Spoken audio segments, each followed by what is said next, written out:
Officially. دوسرے number پر وہ communication کرتا ہے، وہ کمیونیکیٹ کرے گا وہاں پر موجود ریاست سے، ان کے آفیشل سے، وہاں پر موجود دوسرے ملکوں کے ڈپلومیٹ سے، وہاں پر موجود جو اکنامک فرمز ہیں، جو مطلب ہے کہ جو اقتصادی جو گروپس ہیں، کوئی یا ملٹی نیشنل کمپنیز ہیں، ان سے وہ بات کرے گا، جو انٹرنیشنل ایکٹرز ہیں ان سے وہ بات کرے گا، ٹھیک ہے نا. اور بالآخر ان تمام چیزوں کا مقصد کیا ہوگا؟ تاکہ وہ اپنے ملک اور جن ملکوں میں وہ جا رہا ہے، جس ملک میں وہ جا رہا ہے، وہاں اس ملک کے ساتھ جو ان کے بزنسز ہیں، جو ان کے مطلب جو ان کے معاملات ہیں، ان کو صحیح طور پہ صحیح سمت میں چلایا جا سکے. کوئی کنفیوژن ہے، کوئی ایشو ہے، کوئی کنفلکٹ ہے، اس کو سارٹ آؤٹ کیا جا سکے، ان کو حل کیا جا سکے. یہ بیسک پرپس ہوتا ہے. تو اس پرپس کے لیے جو یہ پروسیس سے گزرنا پڑتا ہے ہمیں، ریپریزنٹیشن اور کمیونیکیشن اور نیگوشیشن جو ڈپلومیٹس کرتے ہیں وہاں جا کے، تو اس عمل کو، اس پورے پروسیس کو ہم ڈپلومیسی کہتے ہیں. ٹھیک ہے، تو یہ کچھ ڈیفینیشن سے ہمارے پاس دو، جس میں ہم نے یہ سمجھنے کی کوشش کی کہ ڈپلومیسی کسے کہتے ہیں. تو اس سے ہمارے پاس جو فنکشنز آ رہے ہیں وہ بڑے کلیئر ہیں، اور وہ یہ ہے کہ ڈپلومیسی کے فنکشن یہ ہوتے ہیں کہ ڈپلومیٹس جب جہاں جاتے ہیں کسی ملک میں، تو وہ ریپریزنٹ کرتے ہیں اپنے ملک کو، اپنے ملک کی نمائندگی کرتے ہیں. دوسرے نمبر پر وہ نیگوشیٹ کرتے ہیں، وہ بات چیت کرتے ہیں. کوئی ایشو ہے تو وہ بات چیت کے ذریعے اس کو حل کرنے کی کوشش کرتے ہیں. یا مثال کے طور پر جس ملک میں وہ ہے وہاں پر ان کے لیے کوئی ایشو ہے اس ملک کے ساتھ، تو وہ اس ملک کی گورنمنٹ کے ساتھ وہ بات چیت کرتے ہیں. یا پاکستان میں فار ایگزامپل اگر کسی ملک کا ڈپلومیٹ ہے اور اس ملک کے ساتھ ہمارا کوئی تنازع آتا ہے، تو فوراً ہم ان کے ایمبیسیڈر کو، ان کے ڈپلومیٹس کو بلاتے ہیں، ان سے بات چیت کرتے ہیں اور اس مسئلے کو حل کرنے کی کوشش کرتے ہیں. تو یہ بھی فنکشن ہے ڈپلومیٹس کا اور ڈپلومیسی کا. تیسرے نمبر پر یہ ہے کہ وہ رپورٹنگ بھی کرتے ہیں.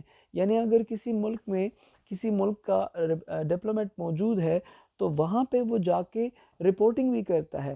یعنی اس ملک کے لوگوں کے جذبات اور احساسات اور فیلنگز آپ کے ملک کے حوالے سے کیا ہے، اس کو رپورٹ بھی کرتا ہے. اگر کہیں پر کوئی خامی ہے، کوئی غلطی ہے، تو وہ گورنمنٹ کو خبردار کرتا ہے کہ کوئی ایسے سٹیپس اٹھائیں جہاں سے آپ کی یہ جو پرسیپشن لوگوں کے دماغ میں بنی ہے یہ ختم ہو جائے. تو رپورٹنگ بھی کرتے ہیں حکومت کے دماغ میں آپ کے ملک کے حوالے سے کیا چل رہا ہے، لوگ آپ کے بارے میں کیا کہتے ہیں، کیا رائے رکھتے ہیں. تو یہ ساری چیزیں جو ہے نا، یہ رپورٹنگ یہ بھی ڈپلومیٹس کا کام ہوتا ہے. اینڈ فائنلی وہ کیا کرتے ہیں، وہ اپنے ملک کے جو نیشنل انٹرسٹ ہوتے ہیں ان کو پروٹیکٹ کرتے ہیں. اور اس کی پروٹیکشن کے حوالے سے اگر ان کو جھوٹ کا سہارا بھی لینا پڑے تو وہ بولتے ہیں. تو اسی لیے یہ اس کے فنکشنز ہیں جس کو ہم نے سمجھنے کی کوشش کی. پھر ہم بات کرتے ہیں پرسیپشنز کے حوالے سے. پرسیپشنز میں ہم یہ پڑھیں گے کہ جب بھی ہم ڈپلومیسی کا لفظ سنتے ہیں تو ہمارے دماغ میں فوراً یہ آ جاتا ہے کہ ڈپلومیسی جو ہے وہ دھوکے کا نام ہے. کیونکہ بعض لوگ کہتے ہیں کہ diplomacy is a kind of hypocrisy, یہ قسم کی منافقت ہے. لیکن یہ بات غلط ہے. بنیادی طور پر بات یہ ہے کہ ڈپلومیسی ایک ایسا ٹرم ہے کہ جس کو پازیٹیو بھی استعمال کیا جا سکتا ہے، جس کو نیگیٹو بھی استعمال کیا جا سکتا ہے. اگر پازیٹیو مراد لی جائے تو اس سے مراد یہ ہوتا ہے کہ کسی ملک کی جو فورن پالیسی ہوتی ہے وہ اس ملک کی ڈپلومیسی کہلاتی ہے. فار ایگزامپل ہم کہتے ہیں کہ امریکہ کی ڈپلومیسی، تو امریکہ کی ڈپلومیسی سے مراد امریکہ کی فورن پالیسی، امریکہ کا نیشنل سٹینڈ، امریکہ کا گورنمنٹل سٹینڈ. ٹھیک ہے، اس طرح اگر ہم پاکستان کی ڈپلومیسی کی بات کرتے ہیں تو اس سے مراد پاکستان کی فورن پالیسی اور پاکستان کا نیشنل سٹینڈ مراد لیا جاتا ہے. تو یہ پازیٹیو ہے. لیکن اگر آپ اس کو نیگیٹو لیں تو نیگیٹو اس سے مراد یہ ہے کہ ڈیسیونگ ہے، دھوکہ ہے، یا ڈبل سٹینڈرڈ ہے، یا آرٹ آف پلیزنگ ہے، کسی کو خوش کرنا، تو یہ مراد لیا جاتا ہے. بہرحال یہ کچھ پرسیپشنز آپ کے سامنے اس وقت اسکرین پر شو ہو رہے ہیں، وہ اس سے بھی آپ جو ہیں اس کو دیکھ سکتے ہیں یا سمجھ سکتے ہیں کہ ڈپلومیسی کے حوالے سے جو کنسیپٹس ہیں وہ کیا ہیں. ہمارے پاس تین امپورٹنٹ شخصیات کے اقوال ہیں ڈپلومیسی کے حوالے سے.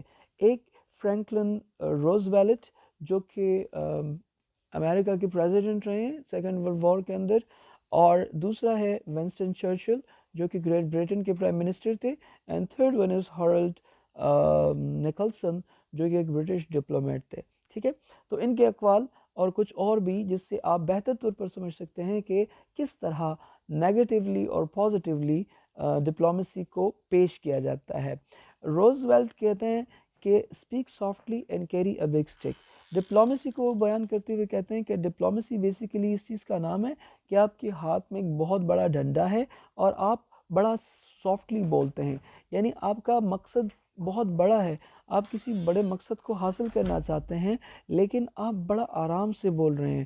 آپ اپنے بڑے مقصد کو حاصل کرنے کے لیے سخت رویہ اختیار نہیں کرتے، زور نہیں چلاتے، بلکہ نرمی کے ساتھ بات کرتے ہوئے کرتے ہیں، اور آپ اس نرم بات کے ذریعے اپنی جو آپ کا بڑا منصوبہ ہے، جو آپ کا بڑا مقصد ہے، اس کو حاصل کرنے کی کوشش کرتے ہیں.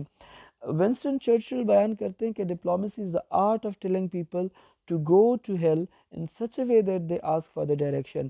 وہ کہتے ہیں کہ ڈپلومیسی جو ہے اصل میں یہ ایک آرٹ ہے، اور یہ ایسا آرٹ ہے کہ آپ کسی کو دوزخ کا راستہ بتائیں لیکن آپ ایسے طریقے سے بتائیں کہ لوگ آپ سے پوچھیں کہ راستہ کہاں ہے، کس راستے سے جانا ہے. تو یہ جو طریقہ کار ہے بتانے کا، یہ ایسا نرم ہونا چاہیے تاکہ جو ہے وہ سننے والا یہ آپ سے پوچھے کہ جہنم کس راستے سے جانا ہے، یعنی وہ آپ کی بات ماننے پہ مجبور ہو جائے. ہارلڈ نکلسن کہتے ہیں کہ diplomacy is the art of telling the nastiest thing in the nicest way, یعنی بدترین بات کو بہترین انداز میں پیش کرنے کا نام جو ہے یہ ڈپلومیسی ہے، یہ ہارلڈ نکلسن کہتے ہیں. ٹھیک ہے، اس کے علاوہ ایک اور بھی پرسیپشن یہ ہے، اور وہ ہے کہ ٹو سے nothing when speaking is art of diplomacy, یعنی ڈپلومیسی یہ ہے کہ آپ بولتے ہوئے بھی نہیں بول رہے ہوتے. یعنی ڈپلومیٹ یا ڈپلومیسی کا ایک فیچر یہ بھی ہے کہ وہ کبھی بھی کلیئر اور واضح الفاظ کا استعمال نہیں کرتے، وہ ہمیشہ مبہم اور ایسے الفاظ کا استعمال کرتے ہیں جس سے کوئی مطلب نہ نکلتا ہو، جس سے کوئی بات سمجھ میں نہ آتی ہو. کیونکہ اس سے ان کے مقصد جو ہے وہ نیشنل سیکیورٹی اور نیشنل انٹرسٹ کو پروٹیکٹ کرنا ہوتا ہے. اگر وہ ہر بات کا صحیح اور واضح جواب دے تو اس سے بعض دفعہ اس کے نیشنل انٹرسٹ خطرے میں پڑ سکتے ہیں. لہٰذا کبھی بھی ڈپلومیٹ جو ہے ایسی بات پر، بعض باتوں پر بالکل واضح انداز میں نہیں بولے گا، بلکہ وہ مبہم الفاظ میں اور غیر واضح الفاظ میں بات کرے گا. تو اس سے آپ دیکھیں کہ جو پرسیپشن بن رہے ہیں ان میں سے کچھ نیگیٹو بھی ہیں اور کچھ پازیٹیو بھی ہیں، یعنی ڈپلومیسی کو آپ نیگیٹیولی بھی لے سکتے ہیں اینڈ پازیٹیو بھی آپ اس کو لے سکتے ہیں. جب ہم اوریجن آف ڈپلومیسی کی بات کرتے ہیں تو اوریجن آف ڈپلومیسی جو ہے ایک جو پوائنٹ بیان کیا جاتا ہے کہ یہاں سے جو ٹریڈیشنل ڈپلومیسی ہے یا جس کو ہم ڈپلومیسی کہتے ہیں وہ شروع ہوا، وہ کہتے ہیں جی ویسٹ فیلیا کی ٹریٹی سے ہوا. کیونکہ ویسٹ فیلیا کی ٹریٹی وہ ایونٹ ہے ہسٹری میں، ورلڈ ہسٹری میں، جہاں سے ہمیں نیشن سٹیٹس وجود میں آتے ہوئے دکھائی دیتے ہیں. اس سے پہلے نیشن سٹیٹس وجود میں نہیں تھے، اس سے پہلے مونارکی تھی، اور مونارکی میں ظاہری بات ہے کہ ڈپلومیسی ایز سچ نہیں ہوا کرتی تھی. یہ نہیں ہے، اس سے مراد یہ نہیں ہے کہ پرانے وقتوں میں بادشاہ لوگ جو ہوتے تھے وہ دوسری ریاستوں میں اپنے نمائندے نہیں بھیجتے تھے، وہ باقاعدہ اپنے نمائندے بھیجتے تھے، ان کو ڈیلیگیٹس کہتے تھے، ان کو انوائز کہتے تھے، لیکن وہ پراپر جس کو ہم ڈپلومیٹس کہتے ہیں جو باقاعدہ دوسری ریاستوں میں جا کر وہاں پر نیگوشیٹ کرتے ہیں، کمیونیکیٹ کرتے ہیں، ریپریزنٹ کرتے ہیں، وہ نہیں تھے. تو وہ سسٹم آیا ہے ویسٹ فیلیا کی ٹریٹی کے بعد. ویسٹ فیلیا کی ٹریٹی کے بعد جو ہے یورپ میں ممالک نے ایک دوسرے کے ملکوں میں ڈپلومیٹس بھیجنا شروع کر دیے تھے. یاد رکھیے پہلے ڈپلومیسی جو آئی تھی صرف اور صرف یورپ تک محدود تھی. بعد میں ظاہری بات ہے کہ جب نیشن سٹیٹس بنتی گئیں اور علاقے بنتے گئے، ملک آزاد ہوتے گئے اور نیشن سٹیٹس کا وجود میں آتے رہے، تو اس کے بعد جا کے پھر آہستہ آہستہ یہ ڈپلومیسی جو ہے وہ پھیل رہی تھی. اور بڑھتے بڑھتے بالآخر 20ویں صدی میں آپ نے دیکھا کہ ڈپلومیسی جو ہے وہ بالکل ماڈرن شکل میں اس وقت ہمارے پاس موجود ہے، جس کو ہم ماڈرن ڈپلومیسی بھی کہتے ہیں. کیونکہ اس میں آج کل کی جو ڈپلومیسی ہے وہ پرانی جو ٹریڈیشنل ڈپلومیسی تھی ان سے چینج ہے. کیوں چینج ہے؟ کیونکہ دو ایسی چیزیں ہیں، دو ایسے ٹاپکس ہیں، دو ایسے کازز ہیں کہ جن کی باعث ہم یہ کہہ سکتے ہیں کہ جو پرانی ڈپلومیسی تھی اور جو آج کی ڈپلومیسی ہے ان میں تھوڑا سا فرق پایا جاتا ہے، اور اس فرق کی وجہ کیا ہے؟ وہ دو وجوہات ہیں۔ پہلی وجہ یہ ہے کہ پولیٹیکل انسٹیٹیوشنز میں ڈیولپمنٹ آنے کی وجہ سے اور ڈیموکریٹک ویلیوز کے بڑھنے کی وجہ سے لوگوں کا جو انٹرسٹ ہے فارن پالیسی میں اور انٹرنیشنل ریلیشنز میں وہ بڑھ چکا ہے۔ پرانے وقتوں میں اگر کوئی بادشاہ کوئی ڈیلیگیشن بھیجتا بھی تھا تو اس کے پاس جو ہے بادشاہ کے قائم مقام کے اختیارات ہوتے تھے، بادشاہ اپنی مرضی کے مطابق جو چاہتا کسی ملک کے ساتھ جو بھی رشتہ قائم کرنا چاہتا یا جو بھی دشمنی پالنا چاہتا وہ کر سکتا تھا۔ لیکن جدید دور میں چونکہ لوگ جو ہیں وہ حکومتیں بناتے ہیں، وہ ان کو الیکٹ کرتے ہیں، لہٰذا حکومت کے کسی بھی سٹیپ پر وہ تنقید کر سکتے ہیں، وہ ناراضگی کا اظہار کر سکتے ہیں، وہ احتجاج کر سکتے ہیں۔ مثال کے طور پر اگر پاکستان چاہے کہ وہ اسرائیل کو تسلیم کریں تو اس اسرائیل کی تسلیم کرنے کے اس عمل کو عوام جو ہے وہ پذیرائی نہیں دیں گے، بلکہ عین ممکن ہے کہ لوگ حکومت وقت کے خلاف کھڑے ہو کر احتجاج کریں اور حکومت کو فورس کریں کہ وہ اپنے فیصلے کو واپس لیں، کیونکہ آج کل جو ٹرینڈ ہے فارن پالیسی کا یا ڈپلومیسی کا، اس میں لوگوں کا جو رول ہے وہ بڑھ چکا ہے۔ لہٰذا یہ ماڈرن ڈپلومیسی ہے، یہ وہ ٹریڈیشنل ڈپلومیسی نہیں ہے جس میں صرف اور صرف بادشاہ کے پاس یہ اختیار ہوتا تھا۔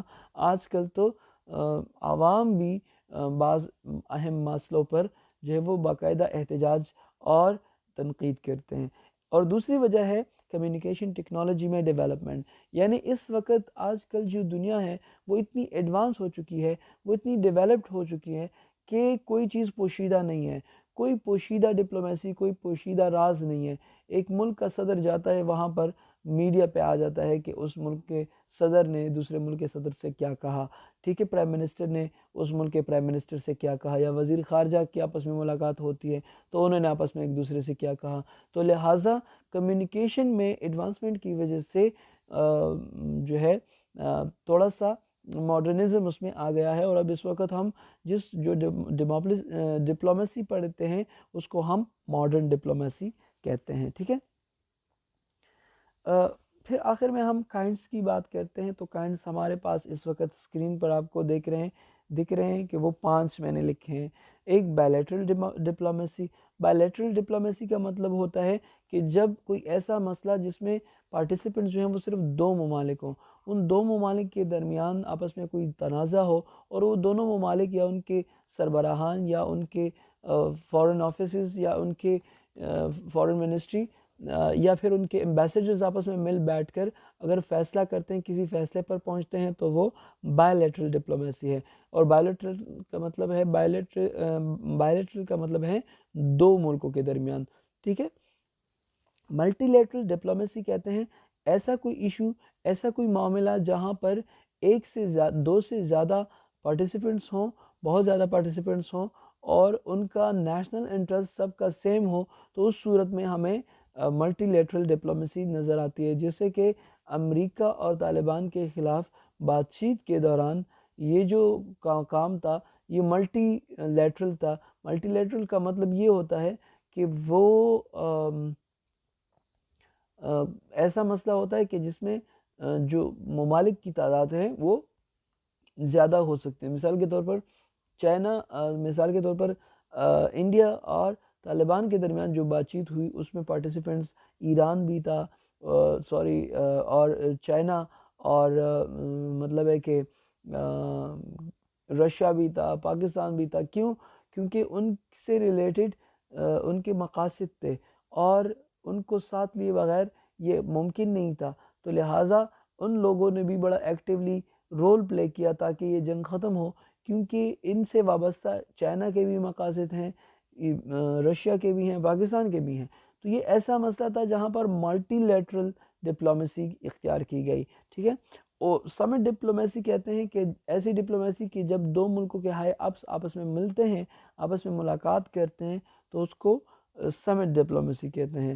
اوپن ڈپلومیسی کہتے ہیں کہ جب ڈپلومیسی اوپن ہو، جب ان کے درمیان کوئی بات نہ ہو، پوشیدہ کوئی راز اس میں نہ ہو، تو اس کو ہم اوپن ڈپلومیسی کہتے ہیں۔ اور یہ اوپن ڈپلومیسی کا کنسیپٹ ہے، اگر آپ کو یاد ہو تو ہم نے ووڈرو ویلسن کے جو پوائنٹس بتائے تھے جو 1918 میں اس نے دیے تھے، اس میں بھی اس نے اوپن ڈپلومیسی کی بات کی تھی، اور اس نے کہا تھا کہ ریاستوں کو چاہیے کہ وہ اوپن ڈپلومیسی سے اپنے مسائل کو حل کریں۔ کانفیڈینشیل ڈپلومیسی کہتے ہیں کہ جب دو ملکوں کے درمیان کسی مسئلے پر کانفیڈینشیل ڈپلومیسی ہو۔ کانفیڈینشیل کا مطلب یہ ہوتا ہے کہ مثال کے طور پر بعض دفعہ کسی ملک اور دوسرے ملک کے درمیان کوئی معاہدہ ہوا ہوتا ہے، لیکن عوام اس سے بے خبر ہوتی ہے، اور حکومت وقت عوام کو خبردار کرنا نہیں چاہتی تاکہ وہ جو ہے وہ ناراض نہ ہوں یا بغاوت نہ کریں۔ جس طرح کہ مثال کے طور پر یہ کہا جاتا ہے کہ امریکہ کے جو ڈرون اٹیکس ہوتے تھے پاکستان میں، وہ پاکستان کی مرضی کے حوالے سے، پاکستان کی مرضی کے اگینسٹ نہیں ہوتے تھے، بلکہ وہ اس کے مطابق ہوتے تھے، وہ according to the consent of the government ہوتے تھے۔ لیکن جب بھی کوئی ڈرون اٹیک ہوتا تھا تو باقاعدہ حکومت کی طرف سے اس کی تنقید آتی تھی، اور اس کا جو کرٹیسزم تھا وہ آ جاتا تھا کہ امریکہ نے ایسا کر کے پاکستان کی سالمیت کو نقصان پہنچایا ہے۔ تو اس قسم کی جو ڈپلومیسی ہوتی ہے نا، وہ کانفیڈینشیل ڈپلومیسی کہلائی جاتی ہے، اور وہ جو ہے وہ کانفیڈینشیل ہوتی ہے، وہ جو ہے عوام سے پوشیدہ ہوتی ہے۔ تو یہ بھی ڈپلومیسی کی ایک قسم ہے، ٹھیک ہے۔ یہاں پر ہم اپنے اس لیکچر کو سٹاپ کرتے ہیں۔ امید کرتا ہوں آپ کو تھوڑا بہت سمجھ آ گیا ہوگا، اور اس میں جو ایکٹیویٹی ہے وہ ہے question number 17، write a comprehensive note on diplomacy. Diplomacy پر آپ ایک کمپریہنسو نوٹ لکھیں۔ تو بہت شکریہ، تھینک یو، اللہ حافظ۔